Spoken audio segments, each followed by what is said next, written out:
अब हम लोग देखते हैं हिंदी काव्य खंड के तीसरा चैप्टर के लेखक परिचय, उसके प्रश्न उत्तर को।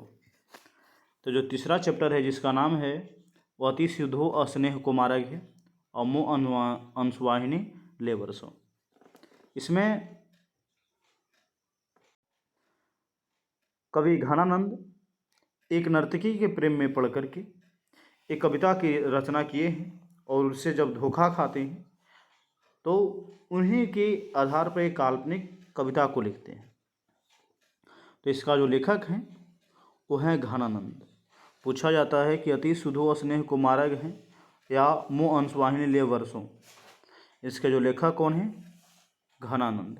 लेखक का नाम क्या है इनका? घनानंद। याद रखिएगा, लेखक कौन है इसका? घनानंद। ठीक है। और घनानंद रीति युग के सिरमौर कवि थे, यानी कि सर्वश्रेष्ठ रीति युग के सर्वश्रेष्ठ कवि थे। पूछा जाता है कि घनानंद किस युग के कवि थे? तो रीति युग के। ठीक है।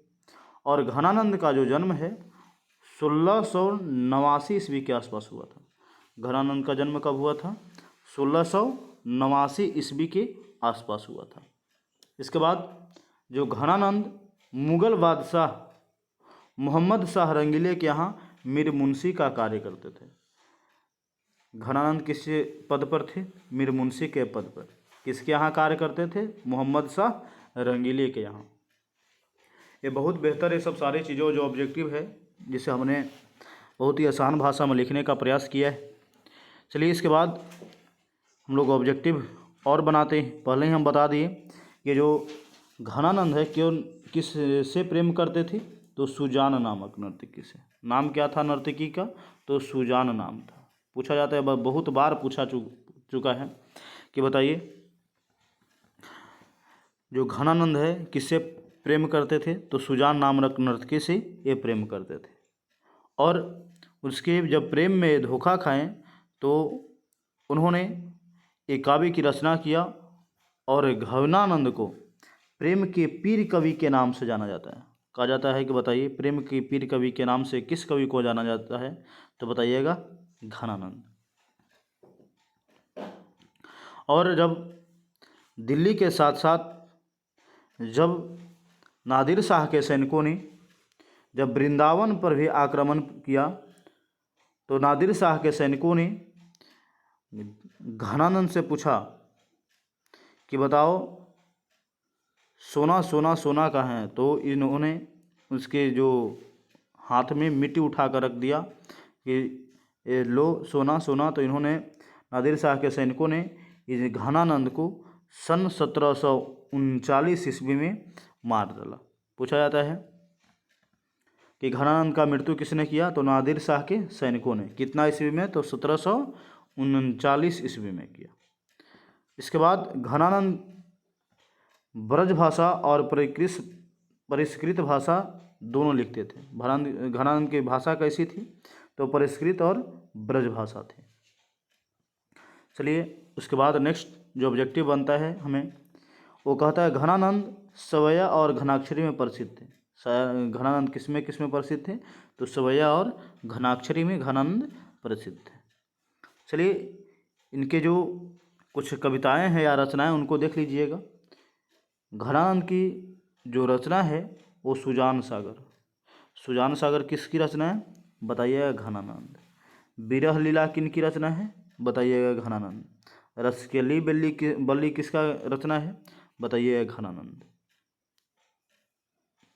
तो इसके बाद हम आज इसके प्रश्न और उत्तर को हम लोग भी देखते चलेंगे और इसको भी ख़त्म ही कर देंगे।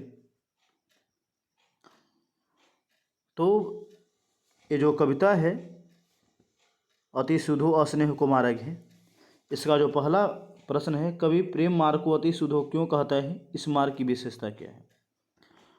तो प्रेम मार्ग को अति सुधो इसलिए कवि कहते हैं क्योंकि इस मार्ग में सच की बोलबाला होती है। यानी कि प्रेम जो व्यक्ति करता है यदि वो झूठ और छल कपट करता है तो प्रेम नहीं कहलाता है। और इस मार्ग की विशेषता यह है कि इसमें अपनापन नहीं होता है, इसमें अपनापन नहीं होता है और छल कपट की भी भावना नहीं होती है। ठीक है। इसके बाद हम लोग ये दूसरे प्रश्न की ओर चलते हैं। दूसरे प्रश्न कहता है, मन लेहूँ पै देहूँ छटाक नहीं से कवि का क्या अभिप्राय है। तो मन लेहूँ पर देहूँ छटाक नहीं से कवि का अभिप्राय यह है कि कवि सुजान नामक नर्तकी से प्रेम करते हैं और उससे धोखा खाए हैं, और सुजान को संबोधित करते हुए कहते हैं कि हे सुजान, तुम केवल मन लेने के लिए जानती हो पर मन देना नहीं जानती हो। चलिए इसके बाद जो नेक्स्ट प्रश्न है उसको देख लेते हैं। तो नेक्स्ट प्रश्न है वो कहता है, द्वितीय छंद किससे संबोधित है।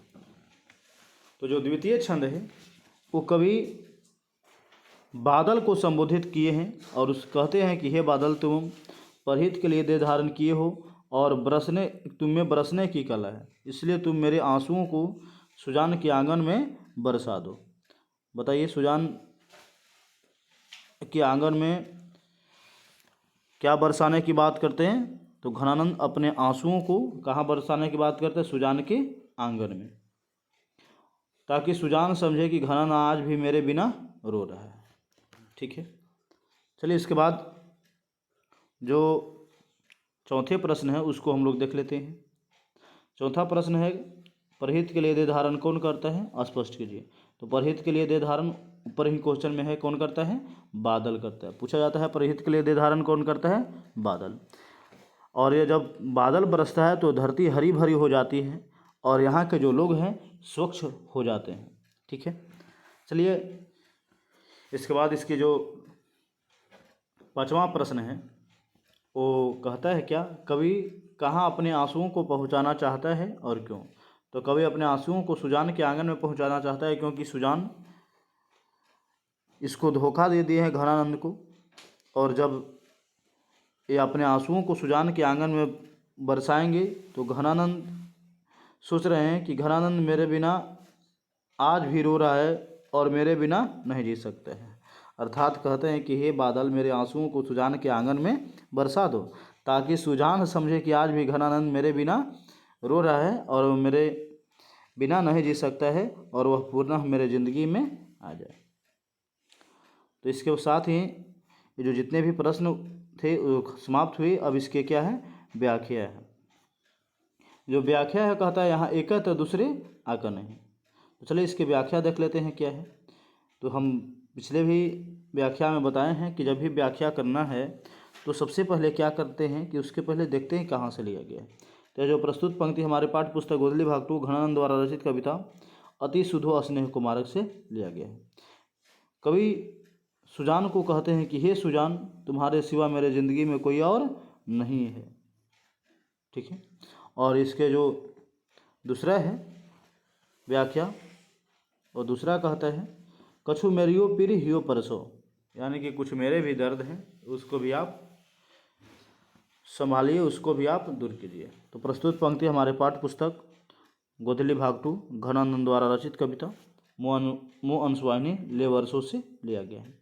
कवि का कहना है कि हे बादल, तुम ही मेरे कष्ट को हर सकते हो, तुम्हारे जैसा ही मुझे प्रेम पीड़ा है, और कृपया कर मेरे आंसुओं को सुजान के आंगन में जाकर के बरसा दो।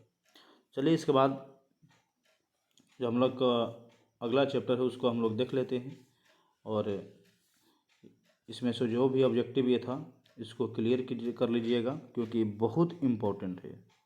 जितना भी है ये सब आपको ऑब्जेक्टिव के लायक है, तो इसको आप कवर कर लीजिएगा। चलिए इसके बाद हम लोग देखेंगे अब हम जो चौथा चैप्टर है स्वदेशी, उसके प्रश्न उत्तर और लेखक परिचय को।